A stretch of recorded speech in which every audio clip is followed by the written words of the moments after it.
I'm Wasteland Firebird, and this week we are road tripping through Outback Australia! I want to get a Holden Maloo. What do you think? Should I do it? What are you saying? I can't hear you. Should I get a Maloo? What? I can't hear you. What do you think? Should I get a Holden Maloo? A Holden Maloo. Yeah. Well, I'm in Australia. Why am I driving Japanese cars around? I mean, I love Japanese cars, but I should get an Australian car. And you know what? I think we should visit the Holden Factory. That sounds like fun. My parents are in South Australia. Do they give like factory tours? They haven't made cars there since 2017. I want to visit it anyway. Yeah. I want to buy a Maloo, and I want to visit the Holden Factory. It's a 2-day drive from here. That's how long the weekend is. Let's go. Okay. Who are you calling? Australian Muscle Car Sales. Hello, my name is Wasteland Firebird, and I'm interested in your Holden Maloo. I would like to buy it, but I would like to trade in some cars to buy it. Okay, thank you. Okay. They converted my message to a text. Hello. Yeah, thank you. I sent you guys an email, but I didn't hear back from you. I'm interested in your Maloo, the one that's like $99,000. But what I was hoping to do is trade 3 cars for that. And unfortunately, they're not like Australian muscle cars. Oh, okay, so you're not like a dealer. Well, you're a dealer, but you don't actually do trade-ins and stuff. Really, what I would need to do is sell all my cars. Then I'd have the cash to do the sale. So, I mean, I guess I'd have to figure out how to get the cash myself then. Okay, so I'll get back to you if I can manage to pull that off. That particular plan will not work. They don't trade for Japanese cars. They only sell Australian muscle cars. Oops. And it is consignment, so they don't even own the cars anyway. I have to sell all my cars. So if anybody wants to buy my cars and give me like a lot of money for them.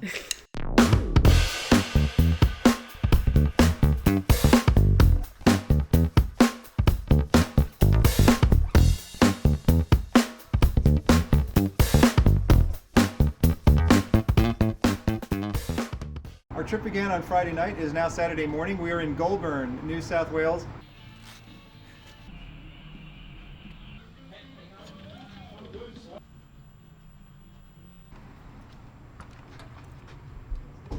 There's a Brumby out here. We got these in the US. It was a Subaru Brat, but we only had them like back in the 70s. This is like from the 90s or something. You can tell by like the stripe scheme on it. In the US, if you have a bull bar, it's like a decoration for your truck. But here, there's like a 90% chance this has actually killed multiple kangaroos. But this is one of these old Land Cruisers I was talking about. It's old, but it's not old. It's new, but it's like a design from like the 80s or 90s. Yes, I love this bumper on this one. Everything is like retro in here, and it has like a screen, but the screen's really small. It's basically like you're driving a brand new car from the 80s, and there's nothing like that in the United States. This is so cool. I love these things. It's some kind of giant sheep. The Big Merino, maybe? Is that what it's called? Mm-hmm. Big Merino.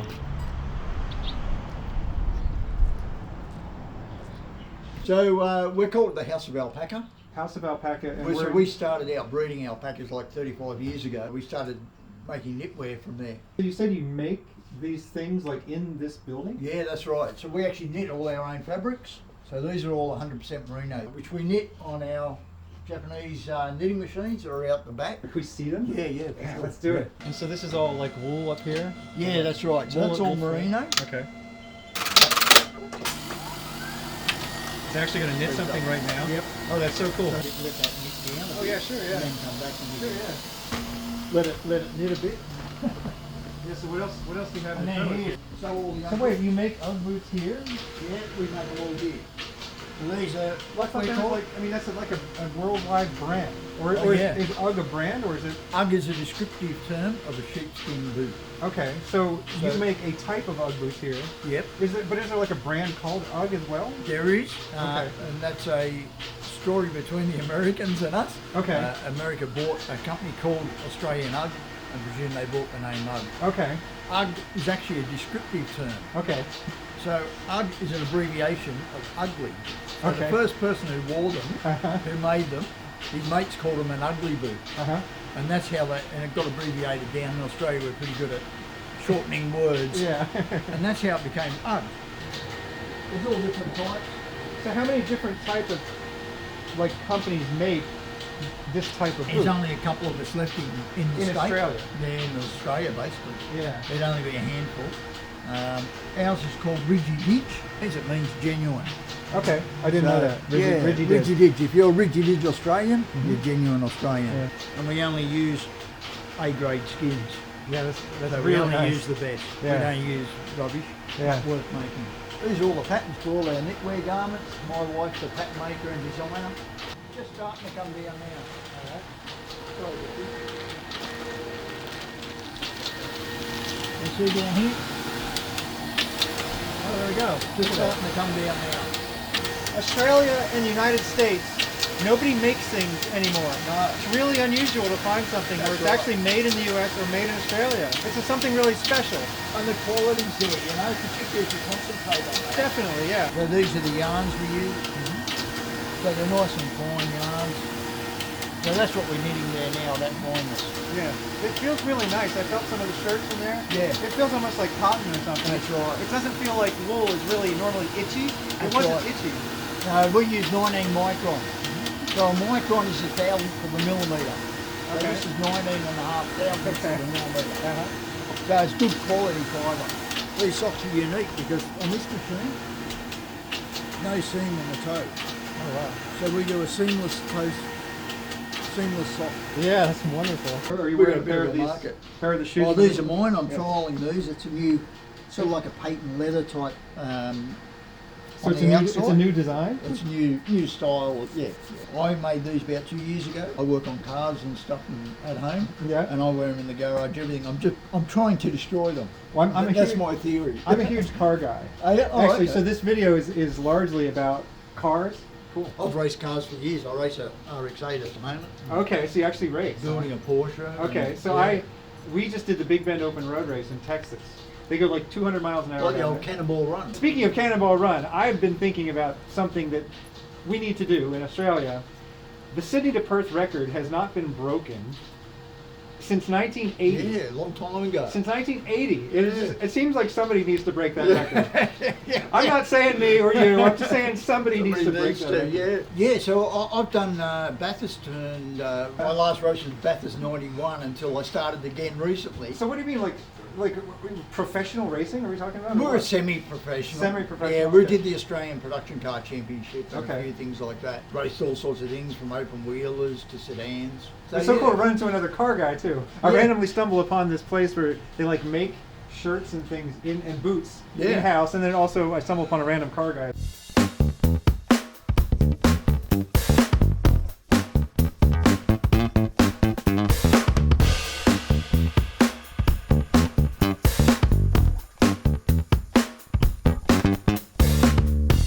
Okay, Australia, we have to have a talk. Two-way road.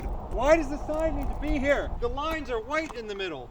In the United States, we put yellow lines in the middle, but here the lines are white and you can't tell the difference between a one-way road and a two-way road. Just put yellow lines in the middle of the road. In the United States, when you drive out of a city and you drive for a while, you eventually get to another city. But Australia is the same size as the US, but 1/10 the population. So when you drive out of a city, you just keep driving and driving and driving and driving, and there's nothing but small towns. And so now we're in Wagga Wagga. A lot of the small towns in Australia have really interesting names, and that's because they're based on indigenous words. And if you have two of the words put together, Wagga Wagga, that means plural. Okay, there wasn't like you just stick like an S at the end. It's like Wagga Wagga means plural. I don't know what a Wagga is, but apparently there was more than one of them here. It's Wagga Wagga. Means lots of birds. Lots of birds? Okay, birds. Lots of birds. So that's where we are, Wagga Wagga. And the other cool thing about Australia is every little town has a skate park, a concrete skate park. What kind of car is this? Holden Commodore SS? Yeah. Yeah, I love this thing. I love the colors. Like Australian cars like have so many different colors that like they don't ever get in Europe, you know?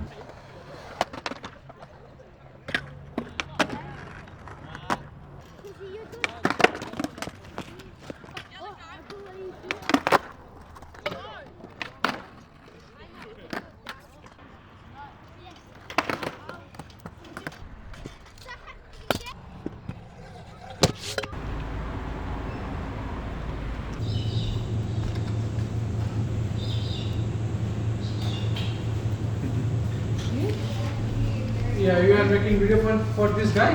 Oh yeah, we're making a video for YouTube. So if you want to, you can tell us your name for the video, or if you want to be secret anonymous, that's fine too. George. George? Yes. George? Are you from around here? Yes, from here. You have a whole booklet full of that. Yes. That's amazing. Like, you can show us anything you I want to show like us. this flower. Yeah, that's very nice. And I like this flower. Yeah, this is amazing. I give this flower. This flower. And this one. Oh, that's- I like this flower. That's really nice. Kebab. Kebabs, yeah. Yes. That's amazing. Would you be willing to sell any of these? Now I give you salon this. You can take this flower Like, and this I really like that one, yeah. this flower. Like, how much would you No, charge for that's just for free. that? For free? Yes. Oh, come on. You have to let me give you No, something for that. that's okay. That's amazing. Seriously. Yes. I'm not going to take it for free, though. I've got to give you something for that. I give you this flower too. Well, if you give me both of those, I'm giving you some money. No, it's okay. These are amazing. You can buy the movie through here to be projected over there. Maybe I you really can like- put this one overflow with this one like this, like sort of like. Uh-huh. I probably give you this one too. I had to finish this one, but this one too. I'm doing this one too. I give you this one too. I would be happy to give you some money for these, because these are amazing. Take this one. Thank you Make so it much. around. Absolutely, these are amazing. And so you're George, right? Yes, I will come to So have a good day. the It was great to meet you, sir. Bye. So there are also some more here on the table here.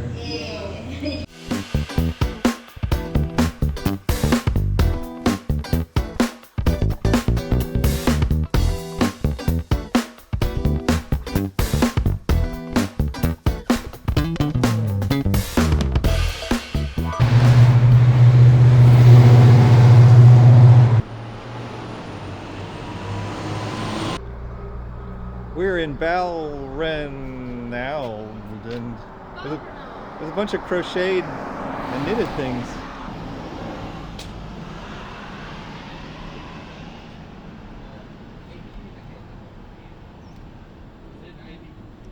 Oh, this is the Honda Odyssey wagon. We get like a van in the U.S. This is they have like a station wagon in Australia, and they call it the Odyssey, but that's not our Odyssey in the U.S. This is all different. Front glass on a car is meant to behave differently in an accident from the side glass. The front glass is supposed to stay all one piece, and the side glass is supposed to shatter, and so that's so that you can climb out of it.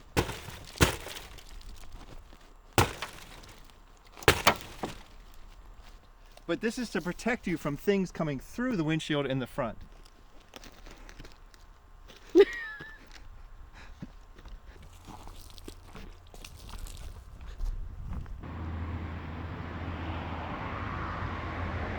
The coolest Australian car is the Holden Sandman.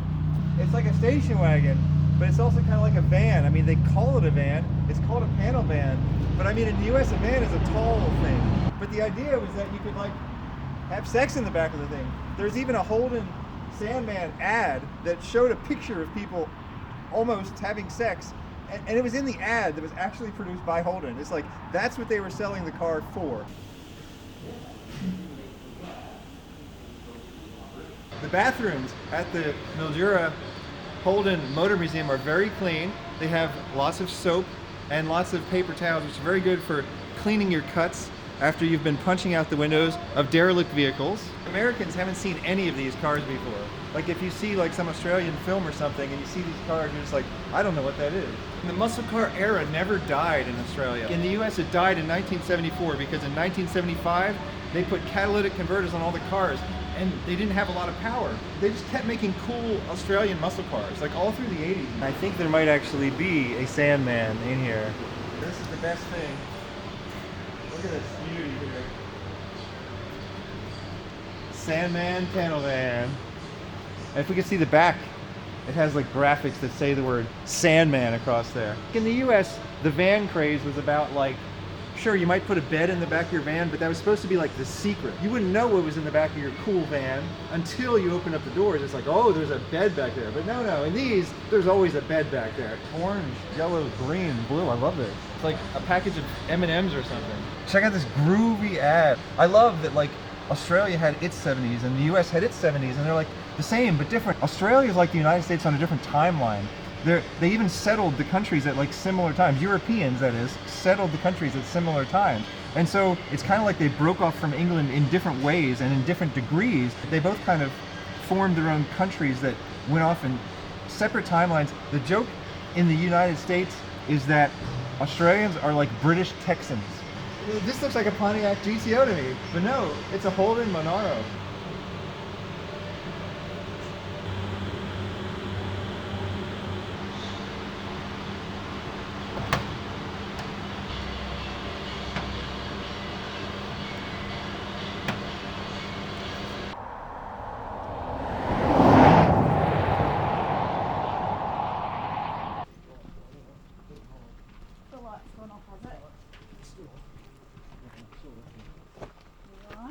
Mm-hmm. Oop. Ugh. Yeah, I've got it.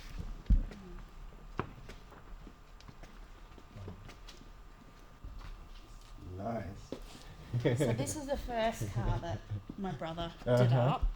This, my mum bought my dad in 1984, and I can remember being a very small 4-year-old sitting on the roof of it. Dad drove it to and from work every day. It carried tools. So what is this? Holden? This is a Holden FX. First Holden Ute. It's only got a 6-cylinder in it, and it'll eat 5.8 litre. Well, I remember seeing that the XU1 was like a special Yeah, edition. And so you guys fix the cars up here? yeah, he does everything here. I love the metal flake paint on this boat. I want a car with metal flake paint on it like this. It reminds me so much of the 70s. Yeah, the really big flake stuff. Yeah. It reminds me of the amusement park. Like when I was a kid, I would ride on like a car in an amusement, a bumper car or something, and have paint like this. And I was like, someday I want a car with actual paint like this. Oh, yeah, and like the upholstery is blend on. Oh yeah, look at that. Oh, it's got the sparkly upholstery Yeah. too. I love that. Gorgeous. Those seats are beautiful.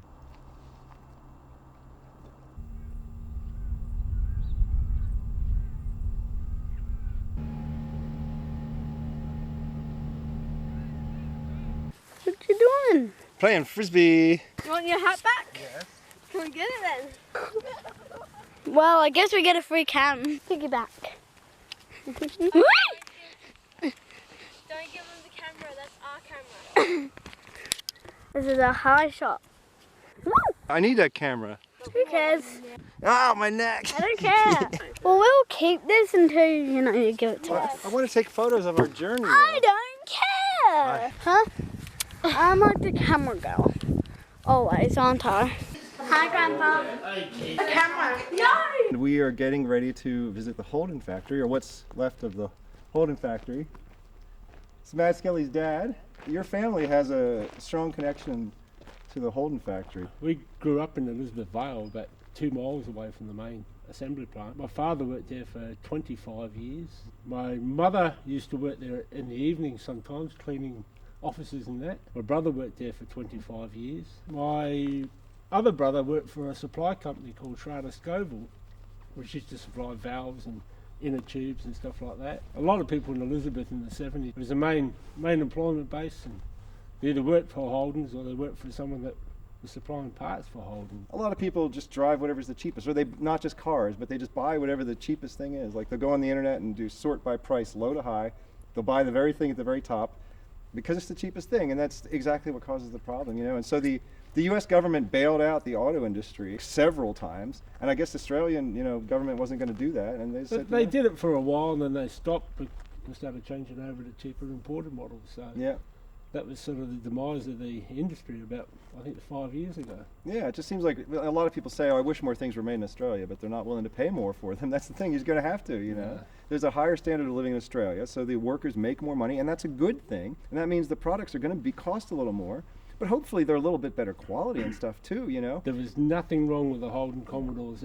They're a great car, slightly overpriced. The workers got a great wage working there, assembling the cars and that. So that side of it. There's nothing wrong with it. It's just the economics and that. In the end, it just killed them. So yeah, do you want to come out to the Holden plant with us? Yeah, I'll probably come down there later. Might follow you down there. Okay. You're not going to. What else are we going to take? Well, we can do something slightly better than that, surely. Want to have a look what we've got in the shed? See if I can find you something more suitable.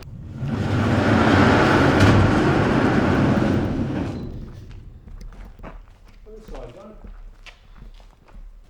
You've got my 2007 Holden Ute. Oh yes, there we go. Sort of irrelevant, but Oh, this is beautiful. 2007 Commodore. FV6 Ute. So 2 seats, automatic transmission. It's a V6, V8. V6. Yeah. Anyway, mate, would you like to take that to the Holden Factory? Yes, let's do it. Cool. Thank you so much.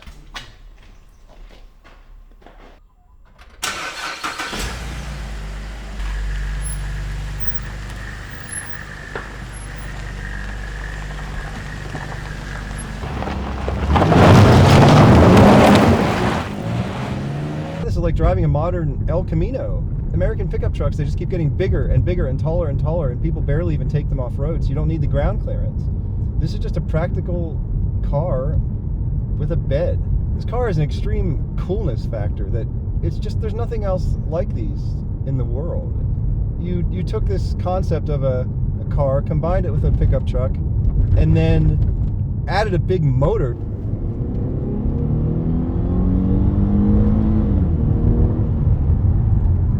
It's a uniquely Australian phenomenon. Australia is like a whole. It's like an alien landscape for me, but at the same time, everything feels strangely familiar, or at least strangely possible. If only things were a little different, the United States would be just like Australia, or Australia would be just like the United States. Like you can absolutely see that we're like brothers and sisters. So I found out they sold the $99,000 Holden Maloo that I wanted to buy. It had really low kilometrage. It was like 9 megameters. I learned the metric system. 9 megameters. I just love cars from this era generally. What is it, 2007? No screens. And you have like physical buttons you can press and turn. And so you don't have to look at a touch screen in order to press a button. The car's not supposed to be full of screens. We have screens in front of us all day long. We have screens in front of us all day long at work. We carry a screen in our pocket and we whip it out every time we get bored. We are pretty much here. You said the Holden logos were still on the doors. They are. Look at that.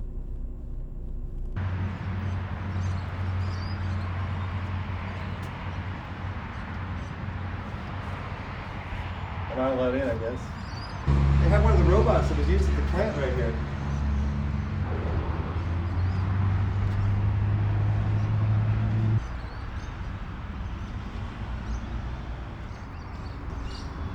Yeah, this is where you just the main office. If you wanted a job here, you'd have to come in here and apply for a job.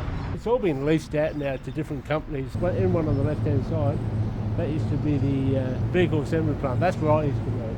But out the back here every year, all these lawns, the beautiful lawns, they'd have a massive Christmas party.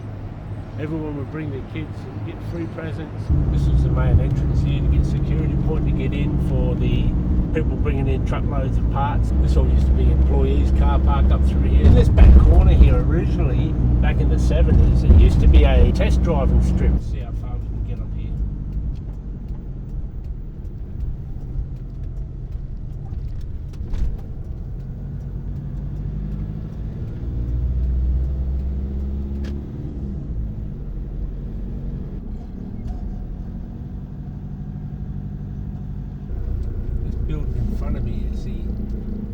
plant to the final assembly. That's where I used to work, the vehicle assembly line, right at the other end, putting steering wheels on and stuff like that, putting fuel in the tank, ready for it to get driven off.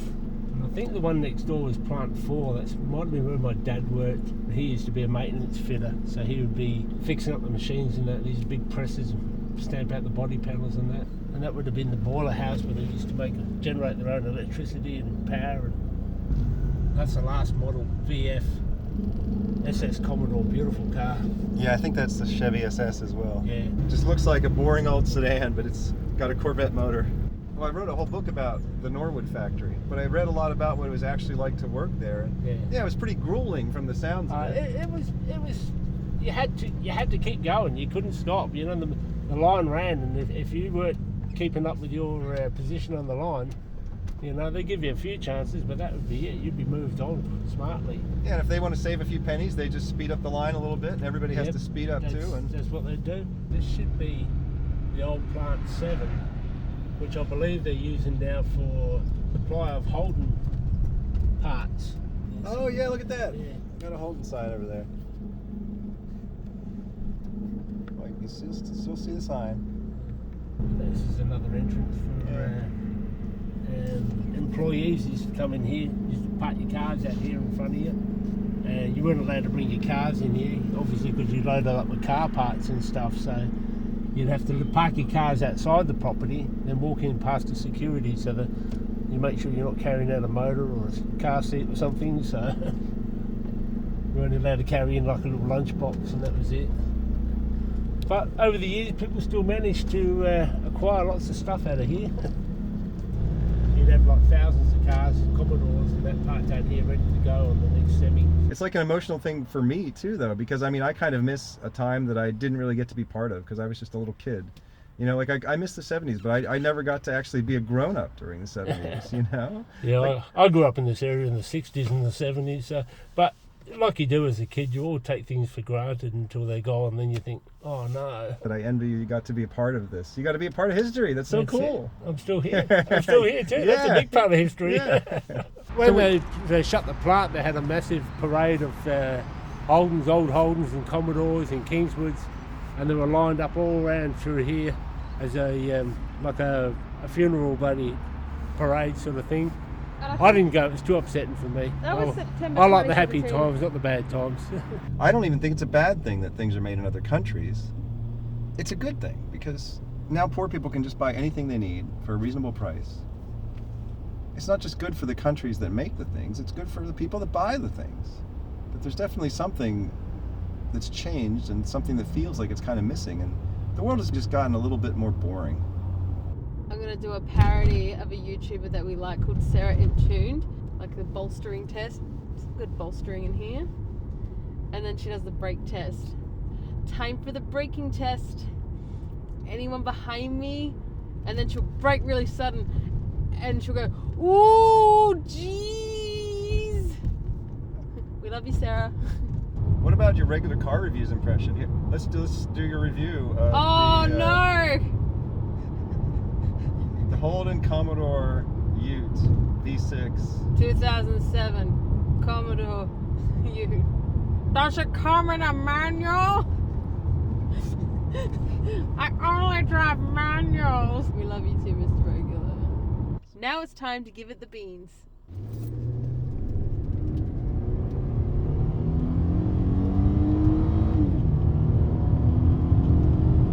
Yeah, go car, go! It's time for the braking test. Anyone behind me? Okay. Woo!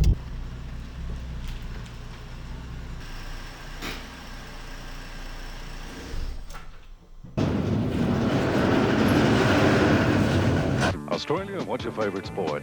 Football. Snack? Ice. Animal? Kangaroos. And what's your favourite car, Australia? Holden. Let me see, that's football, meat pies, kangaroos and Holden cars, huh? Right. Well, you sure sound like Australia to me. We are. Well, then you better tell me again, because I just might forget. We love football, meat pies, kangaroos and Holden cars. Football, meat pies, kangaroos and Holden cars. That's football, meat pies, kangaroos, and Holden cars. Football and meat pies, kangaroos and Holden cars. I think you better tell me again. We love football, meat pies, kangaroos and Holden cars.